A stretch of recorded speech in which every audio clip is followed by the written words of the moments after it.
Moi, je vous mens pas, malgré les événements de cette nuit, ça va pas trop. Ça va même pas du tout. Parce qu'en vrai de vrai, je suis pas fier de moi. J'ai cédé comme un imbécile à la violence et à la haine. Parce qu'au bout d'un moment, je supportais plus les menaces avec des armes, les propos, les viens, les la rue, la vraie, les trucs, etc. Ça m'a fait sortir de mes retranchements. J'envoie ce message à tous les petits frères qui m'écoutent. Sachez que ce que j'ai fait, c'est de la grosse merde. Et regardez bien, je vais payer pour ça. J'en suis totalement conscient. Et ce qui va m'arriver, c'est tout à fait bien fait pour moi. Donc ne prenez pas ça en exemple, c'est de la merde. Le mieux c'est de discuter, le mieux c'est de réussir à s'entendre et le mieux c'est de vivre ensemble. Par contre, je combattrai toujours le racisme, je combattrai toujours les menaces, je combattrai toujours la délation, les mensonges et la diffamation. Ce que j'ai été victime et ce que personne en France n'a fait. J'ai porté plainte comme un bon citoyen, il n'y a rien qui s'est passé. Et ben au bout d'un moment j'ai pété un plomb et j'ai pensé que j'avais le droit de me faire justice moi-même. Ce qui est totalement faux. Et maintenant je vais payer pour ça. Voilà les amis. Je vous embrasse tous, je vous souhaite une bonne journée. Et surtout, éloignez-vous un peu des réseaux et tout ça, c'est vraiment de la merde. Et contrôlez aussi ce que vous dites sur les réseaux, ça pourrait aider pas mal de monde. J'espère que ça servira d'exemple à tout le monde, cette histoire de merde. Et même à Bassem, j'espère qu'il se remettra en question et qu'il réfléchira parce qu'au bout d'un moment, il y a des gens qui peuvent vriller. Bonne journée à tous. Juste revenir sur quelque chose que vous voyez bien que je suis pas fou. Il y a 2 ans, et tout le monde s'amuse à me ressortir cette bagarre où j'étais complètement bourré, où à 9 h du matin, je me suis super mal comporté avec un automobiliste qui était avec son fils et sa femme. Et je vous mens pas, quand je me suis mangé les patates dans la gueule, j'étais bien content de les manger parce que j'ai fait que de la merde. Et moi, je suis comme ça. Quand je me fais taper et que je suis en tort, ça me fait du bien. Et par contre, je peux vriller de l'autre côté. Et voilà, ne me prenez pas pour un exemple, je suis qu'un rappeur de merde. Et voilà, faites pas n'importe quoi, restez dans la vraie vie, c'est mieux pour vous. Juste une chose les amis, parce qu'on va pas laisser dire n'importe quoi, je préfère m'exprimer tant que j'en ai encore l'occasion. Si vous regardez bien le récapitulatif de cette histoire, à aucun moment je m'en suis pris à Lyon. Au contraire, je me faisais une joie, je suis rentré de Thaïlande pour faire un showcase à Lyon. Il a été fait en sorte qu'il soit annulé par un espèce de fauteur de trouble qui a mis la pression sur l'organisation de la boîte, qui s'appelle Dilox. Si vous voulez un vrai fautif, les Lyonnais, ça commence par là.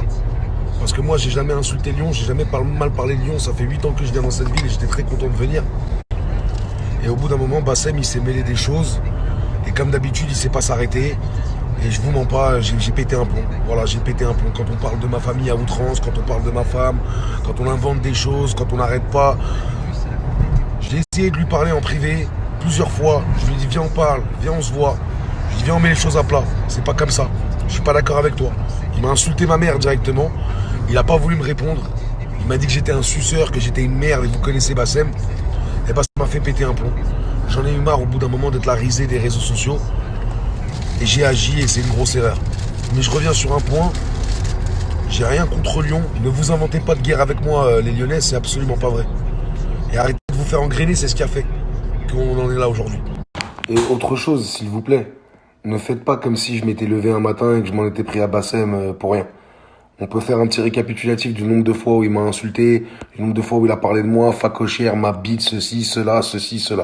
Faites aussi le récapitulatif du nombre de fois où il a tendu des guet-apens à des gens, où il tape des handicapés, où il fait des fausses cagnottes litchi qui s'approprient l'argent pour lui, et j'en passe et des meilleurs. Alors ouais, j'ai dépassé les bornes, je suis entièrement d'accord, mais par contre, je vous le dis clairement, je regrette pas de m'en être pris à lui. Je me regrette de m'en être pris à lui de cette façon-là. Et voilà, tout le monde le sait, on va pas s'inventer des vies, on n'est pas des voyous, on n'est pas des gangsters, on fait de la musique, on est des du nombre de fois où il a tendu des guet-apens à des gens, où il tape des handicapés, où il fait des fausses cagnottes litchi qui s'approprient l'argent pour lui, et j'en passe et des meilleurs.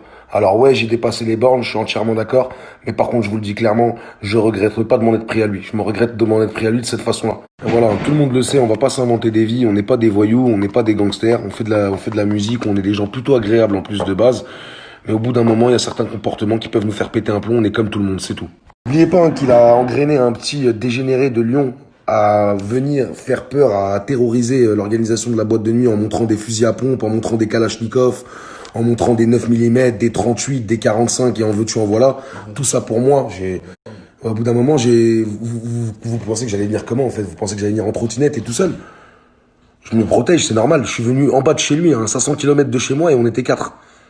À la base, on voulait pas que ça dégénère comme ça. Après, dans le feu de l'action, on contrôle pas tout. Je suis rentré. Et encore une fois, je vous l'ai dit, je suis pas un voyou, je suis un artiste.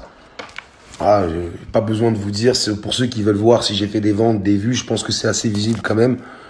Et j'ai pas besoin de venir faire des choses comme ça. Je suis comme tout le monde, j'ai des sentiments.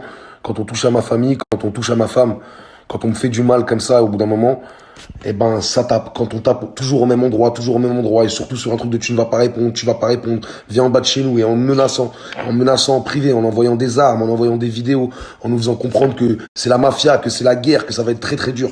Comment vous voulez que je vienne le voir?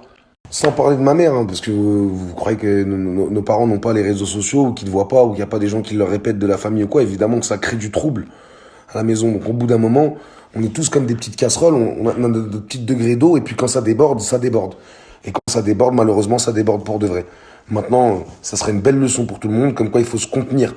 D'une, dans les réponses, comme moi je l'ai fait, et de deux aussi dans les questions, dans les paroles aussi. Il faut fermer un peu sa gueule, ça ferait du bien à tout le monde.